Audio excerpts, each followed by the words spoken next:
The devil does not always lie. Sometimes he keeps his promise and sends the bill later. Katasha arrived at the Asakoro Lodge at exactly 9:03 p.m. She had left her phone at home. No handbag, no driver. Just a simple black abaya and the heavy knowledge that this was not a visit. This was a surrender. The gate opened without questions, gliding silently as if expecting her. Inside, the lodge was dimly lit, quiet, prepared. The atmosphere was thick with anticipation. The Senate president waited in the private sitting room. Champagne was already breathing in crystal glasses, and soft music played in the background, a strange, serene soundtrack to the tense moment that was about to unfold. He smiled as she walked in, a predator welcoming its prey. "My beautiful Rose," he said, his voice smooth as silk. "You finally came." Katasha did not return the smile.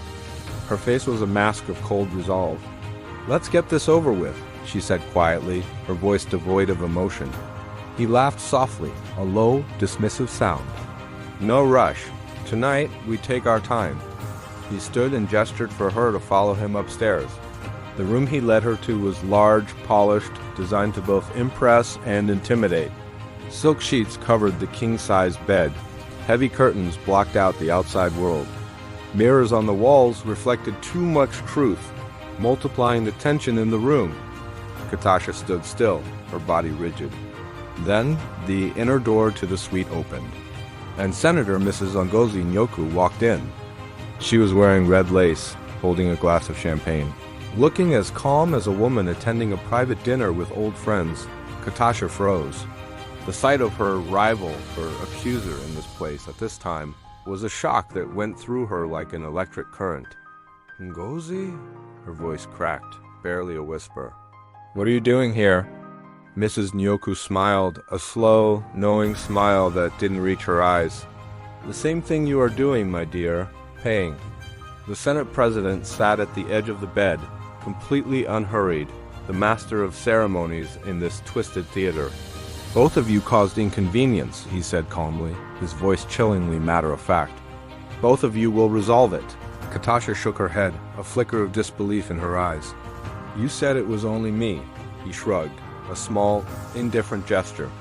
"Plans evolve." He glanced at Mrs. Nyoku. "Your stylist problem was becoming noisy. Bad for business." Mrs. Nyoku laughed lightly and placed a hand on Katasha's shoulder. The touch felt like ice. "Relax," she said, her voice a low murmur. "We keep our seats tonight. Both of us." And in that moment, Katasha understood. This wasn't about desire. This was about power. It was leverage, pure and simple. What followed was not romance, it was a transaction. A cold, calculated payment to secure their political futures. When it finally ended, a heavy silence filled the room like a dense fog, suffocating everything.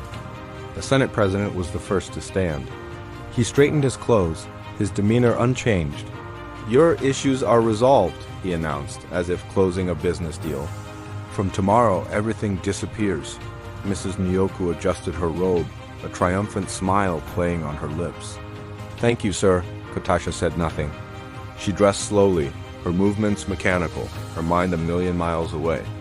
At the door, just as she was about to leave, the Senate president touched her arm. His touch was proprietary, a reminder of ownership. "Next month," he said, his voice a low command.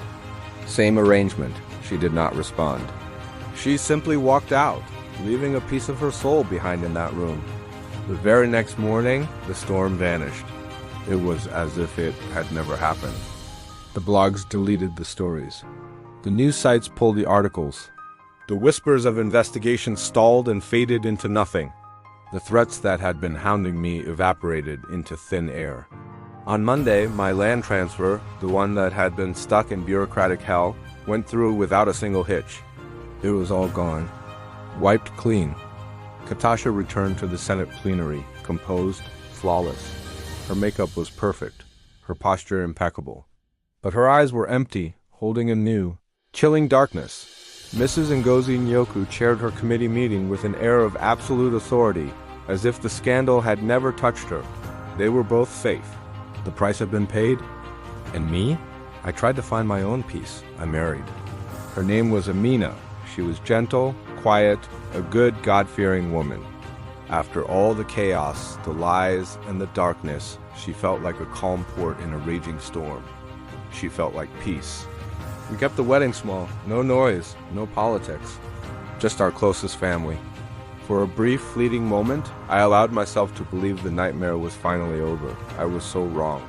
6 months later, my world shattered again. My wife, Amina, did not return home from work. Her car was found abandoned on the side of a quiet road. Her phone was missing. Panic set in, a cold, sickening dread that consumed me. By the evening, the hospital called. She was alive. They had found her. But something inside her, something precious and fragile, was broken forever. Weeks later, after the initial shock had worn off and a grim routine had set in, an anonymous envelope arrived at my gate. It was plain, brown, with no return address. Inside, there was a single photo, a grainy picture taken in the bush showing something terrible. And there was a voice note, a small audio file. I pressed play. A man's voice, speaking in Hausa, was calm and menacing. Tell the young senator this is a greeting from Kano. I played it only once, that was all it took. In that single, chilling sentence, I understood everything. Some men forgive publicly, for show. Others wait quietly, nurturing their grudge in the shadows. And revenge is patient. It doesn't rush. It waits for the perfect moment to strike when you believe you are finally safe. To be continued.